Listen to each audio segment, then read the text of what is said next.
मित्रांनो, आजच्या भागामध्ये आपण 1.2 या प्रोज लेसनला सुरुवात करणार आहोत। या पाठाचं नाव आहे on to the summit we reach the top. याचा अर्थ असा होतो, ऑन टू द सुमित म्हणजे पर्वत शिखरावर आणि वी रीच द टॉप म्हणजे आम्ही कळस गाठला, असं हे या पाठाचं नाव आहे। पहा, first of all we will introduce about the writer of this lesson. The name of this writer is Tenzing Norgay. 29 May 1942, 9 May 1986, known by birth as the Namgyal Wangil and often referred to as the Sherpa Tenzing। तर ह्या पाठाचा लेखक हा autobiographical type of lesson आहे आणि याच्यामध्ये तेनजिंग नॉर्गे यांनी स्वतःचा ऑटोबायोग्राफिकल एक ऍडव्हेंचरस एक्सपिरियन्स या लेसनच्या माध्यमातून आपल्याशी शेअर केलेला आहे। आता तेनजिंग हे नेपाली इंडियन शेर्पा माउंटेनियर्स आहेत। माउंटेनियर्स म्हणजेच काय तर गिर्यारोहक। He was one of the first individual known to reach the summit of Mount Everest. Mount Everest सर करणारे जे दोन लोकांचे नाव आपण घेतो त्याच्यापैकी हे एक आहेत, which he accomplish with Edmund Hillary. आणि यांच्या सोबतीला 29 May 1953 ला या दोघांनी माउंट एव्हरेस्ट हे सर्वोच्च शिखर सर केलेलं आहे। पहा, Tenzing describe the climb to the top and all event occur during the historic climbs। या पाठामध्ये तेनजिंग यांनी वर्णन केलेलं आहे की कशा पद्धतीने त्यांनी माउंट एव्हरेस्ट हा पर्वत किंवा हे शिखर सर केलेलं आहे आणि सर करत असताना त्यांचं जे हे साहसी कृत्य आहे, ऍडव्हेंचरस वर्क आहे, याच्यामध्ये त्यांना कोणकोणत्या समस्यांना तोंड द्यावं लागलं आणि कशा प्रकारचे रोमांचकारी एक्सपिरियन्स त्यांना आलेले आहे याचं वर्णन त्यांनी या पाठामधून केलेलं आहे। The article also describe what brought him to climbing the mountain. असा हा लेख याच्यामध्ये लिहिलेला आहे की ज्याच्यामधून त्यांना कशा प्रकारची प्रेरणा याच्यामध्ये मिळालेली आहे। तर आपण आता पाठाला सुरुवात करूया। On to the summit we reach the top when we left camp 9 on the Friday morning. याच्यामध्ये सुरुवातीपासून ते त्यांचा रोमांचकारी अनुभव याच्यामध्ये शेअर करतात। ते म्हणतात, when we left the camp 9। आता टप्प्याटप्प्याने जेव्हा ते प्रवास करत होते त्याच्यामध्ये ते सांगतात की 9व्या नंबरचा कॅम्प जेव्हा आम्ही सोडला तो दिवस होता शुक्रवारची सकाळ। I was determined to get to the top on this day. He himself had decided that what it may be the position I will climb it. त्यांनी अशा प्रकारचा निश्चय केला की आपल्याला हा माउंट एव्हरेस्ट हा पर्वत सर करायचाच आहे। That morning I remember thinking. त्या दिवसच्या सकाळी ते विचार करत होते, त्यांना अजून सुद्धा आठवते, I was to get the top even if I die. आणि त्या दिवसच्या सकाळी त्यांच्या मनामध्ये असा विचार आला की काहीही झालं तरी any how I will climb this mountain. मला जरी प्रसंगी मृत्यू जरी आला तरी मी माउंट एव्हरेस्ट सर केल्याशिवाय राहणार नाही, असा खंबीर विचार त्यांच्या मनामध्ये आला। I was not afraid to die that day. आणि ज्या दिवशी ही मिशन मोहीम कॅम्पेन त्यांनी हातात घेतलं त्या दिवशी त्यांनी ठरवलेलं होतं की मृत्यू जरी आला तरी आता या हाती घेतलेल्या कामातून आपल्याला मागे फिरायचं नाही म्हणून। We set out early and all the way from the camp 9 to the peak we alternated म्हणजेच काय, by changing place after place, one after another stop they started their journey. आणि त्या दिवसापासून त्यांनी 9 नंबरचा कॅम्प सोडून आपल्या ह्या प्रवासाला, व्हॉयेजला किंवा या रोमांचकारी ऍडव्हेंचरस वर्कला सुरुवात केली। I will take the lead and then Hillary. आणि ते सांगतात की I will take the lead म्हणजे पुढाकार घेत हिलरी आणि Tenzing The man who follow when climbing has difficult job, both in the climbing up and climbing down. अशा प्रकारचा रोमांचकारी प्रवास त्यांनी स्वतः आणि त्यांच्या सहकारी यांनी चढ उताराचा हा प्रवास सुरू केला. ही इज द अँकर. खरं म्हटलं म्हणजे लेखक म्हणतो की माझा जो सहकारी आहे, कंपेनियन आहे, तो मला नेहमी अँकर्स म्हणजे प्रेरणा देणारा आहे, एनकरेज करणारा त्यांचा सहकारी त्यांच्यासोबत होता. The man going in the lead to cut the step and break the way. One after another he and his friend they are making step to climb the mountain. कधी लेखक स्वतः आणि कधी त्यांचा मित्र दोघांनी पायऱ्या तयार करत करत आपला मार्ग सुकर करण्याचा प्रयत्न केला. In my pocket I had a 4 flags. आणि अशा या प्रवासाला निघताना, ऍडव्हेंचरस वर्कला सुरुवात करताना तेनसिंग यांनी स्वतःच्या खिशामध्ये 4 फ्लॅग्स घेतले, राष्ट्रीय ध्वज घेतले. When we were still at the camp 4. आणि जेव्हा आम्ही 4 नंबरच्या कॅम्पला पोहोचलो, the Colonel Hunt gave me 3 flags. आणि त्यांना गाईड्स करणारे कर्नल हंट हे जे आहेत त्यांनी त्याला 3 फ्लॅग दिले.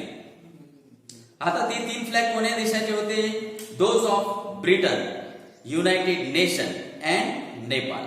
यांनी स्वतःच्या सोबत भारताचा एक फ्लॅग घेतलेला होता. त्यांना कर्नल हंट यांनी आणखी 3 फ्लॅग दिले. त्याच्यामध्ये एक ब्रिटनचा होता, एक युनायटेड नेशनचा होता आणि एक नेपाळचा.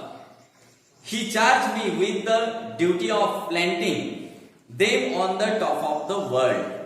आणि जगाचा सर्वोच्च ठिकाण जे आहे, ज्याला आपण माउंट एव्हरेस्ट असे म्हणतो, त्या ठिकाणी ते झेंडे नेऊन तिथे रोवण्याचं काम हे त्यांनी माझ्याकडे सोपवलेलं होतं. These 3 flags are in your care. आणि ते निघताना सांगतात की पहा, या फ्लॅगला सांभाळून नेणे हे जबाबदारीचं काम आहे आणि अशी जबाबदारी मी तुमच्याकडे देत आहोत. त्यामुळे तुम्ही हे फ्लॅग अतिशय काळजीपूर्वक घेऊन जावे. He say when you and Hillary reach to the top, put them at the peak and I am sure that you and Hillary are going to do it. आणि ते सांगतात की जेव्हा तुम्ही शिखरावर पोहोचाल, सर्वोच्च ठिकाणावर जेव्हा पोहोचाल, त्यावेळेस तुम्ही ते फ्लॅग त्या ठिकाणी रोवायचे आहेत. आणि हे काम तुम्ही दोघंच अतिशय काळजीपूर्वक पद्धतीने करू शकता. I told Colonel Hunt that I was carrying the Indian flag with me. आणि तेव्हा मग मी त्यांना सांगितलं की कर्नल हंट सर, मी स्वतः ऑलरेडी भारताचा फ्लॅग माझ्यासोबत घेऊन आलेलो आहे. I would like to be on the top with the other flag. आणि मला सुद्धा तुम्ही दिलेल्या 3 फ्लॅग सोबत भारतीय फ्लॅग सुद्धा ह्या माउंटनच्या पीकवर मला स्थानबद्ध करायचं आहे, तिथे रोवायचं आहे, तिथे फडकवायचं आहे. माझ्या देशाचं नाव मला उंच करायचं आहे. I had to ask Colonel Hunt's permission on his capacity as the leader of expedition. भारतीय फ्लॅग मी सोबत आणलेला आहे हे कर्नल हंट यांना सांगणे खूप गरजेचे होते, कारण कर्नल हंट हे यांनी हातात घेतलेले ह्या मोहिमेचे ते लीडर होते. लीड म्हणजे काय, तर नेतृत्व करणे, आणि एक्सपेडिशन म्हणजे मोहीम, या मोहिमेचे ते प्रमुख होते. As well as he is a guide. पहा, इंडियन फ्लॅग विषयी पाहूया. The Colonel Hunt said, by all means I am glad to know that you brought an Indian flag. Colonel Hunt सुद्धा खूप खुश झाले की त्यांना असं वाटलं की मी तर ह्या इतर देशांचे 3 फ्लॅग आणले होते, परंतु मी भारतीय फ्लॅग आणलेला नव्हता. तर ते म्हणतात की तुम्ही मला जेव्हा सांगितलं की भारताचा फ्लॅग तुम्ही सोबत आणलेला आहे, हे ऐकून मी अतिशय खुश झालो, आनंदी झालो. After 1 hour of the steady going, we cut across from the south face and started up to the west side where we had to pass the steep line of rock. आणि अशा पद्धतीने आम्ही आता आमच्या प्रवासाला सुरुवात केली. Due to this travelling we face the various difficulties, but we overcome them and started to climb the steep lines of rocks or the mountains. म्हणजेच आम्ही ज्या चढ असणारे जे दगडाचे पर्वत होते ते आता चढायला सुरुवात केली. This was slow and difficult. आणि चढत असताना तिथे कधी चढ असायचा तर कधी उतार असायचा. ह्या दोन्ही गोष्टी अतिशय काळजीपूर्वक आम्ही मार्गक्रमण करायला सुरुवात केली. Once we had clear this, there was nothing barring our way to the top but a snow covered inclines. म्हणजे he said that we are fully confident that no one can stop us due to this traveling. म्हणजे या प्रवासामध्ये आम्हाला दुसरं कोणी थांबू शकत नाही. जसा त्यांनी प्रवासाला सुरुवात केला, काही अंतर गेल्यानंतर त्यांच्या असं लक्षात आलं की आम्ही आता या मार्गावर निवडलेला हा प्रवास अतिशय सहजपणे आम्ही पार करू शकतो. आम्हाला या रस्त्यामध्ये थांबवणारं दुसरं कोणीही नाही. फक्त समस्या जर निर्माण झालीच तर ते म्हणतात only the top snow covered inclines. ह्याच फक्त आमचा रस्ता हे थांबवू शकतात. आता इन्क्लिन म्हणजेच काय? बर्फाच्छादित असलेली चढण. Sloping less and less as it nearer to the top. जसजसे आम्ही जवळ जायला लागलो माउंटनच्या, तसतसे जो स्लोपिंग एरिया आहे म्हणजे स्लँटिंग अप द डाउन्स हा अधिकच अधिक लेस होत गेला. These last 60 or 7 feet up to the top were not very dangerous. सुरुवातीला केलेला प्रवास आम्ही जसा वर चढत आलो तोपर्यंत 60 to 70 फीट पर्यंत येईपर्यंत हा जो टॉप होता, चढण होती, ती एवढी डेंजरस किंवा धोकादायक नव्हती. But we kept up the same steady and pace. Pace म्हणजे काय? स्पीड. आम्ही स्पीड वाढवलाय नाही आणि कमी सुद्धा केला नाही. अतिशय शांतपणे आणि जो काही वेग आपण घेतलेला आहे न थकता न खचून जाता आम्ही आमचा मार्ग सुरू केला. And we reach the small flatter summit almost together. आणि काय आश्चर्य, आम्ही अशा प्रकारे शांततेने हा प्रवास करत करत शेवटी आम्ही एका फ्लॅटेड म्हणजेच काय? Plain, flat area. Summit means the highest point of the hill or the mountain.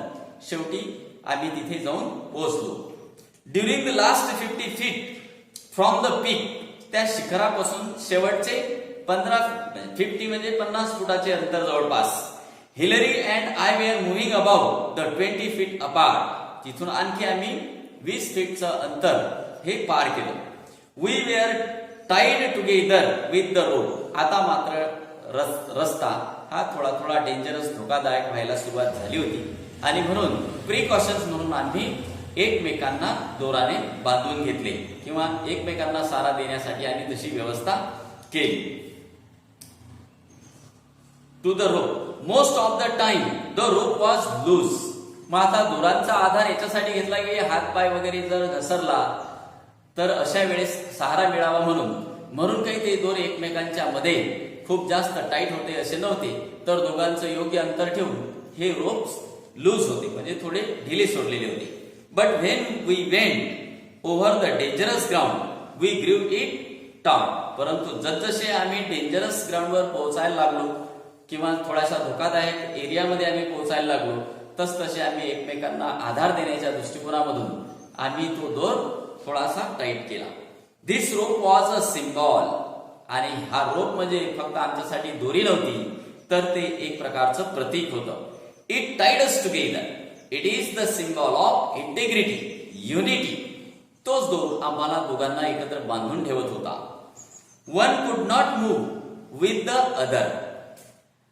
We were not two individuals but a team. या ठिकाणी आम्ही दोघंच होतो, पण दोघं सुद्धा आम्ही वेगवेगळे नव्हतो. आम्ही एक सामूहिक प्रयत्न तिथे करत होतो किंवा दोघंही आम्ही एकच होतो अशा प्रकारची भावना आमच्या मनामध्ये होती. त्याच्या समस्या ह्या माझ्या समस्या होत्या आणि माझ्या समस्या ह्या त्याच्या समस्या होत्या आणि आमचं आपापसात चांगलं कोऑर्डिनेशन असल्यामुळे आम्ही असा हा डेंजरस ऍडव्हेंचरस जे कॅम्पेन आम्ही हातात घेतलेलं आहे ते आम्ही पार करू शकत होतो आणि करत होतो. तर ठीक आहे विद्यार्थी मित्रांनो, यानंतरचा भाग आपण पुढील पार्टमध्ये पाहूया. थँक्यू.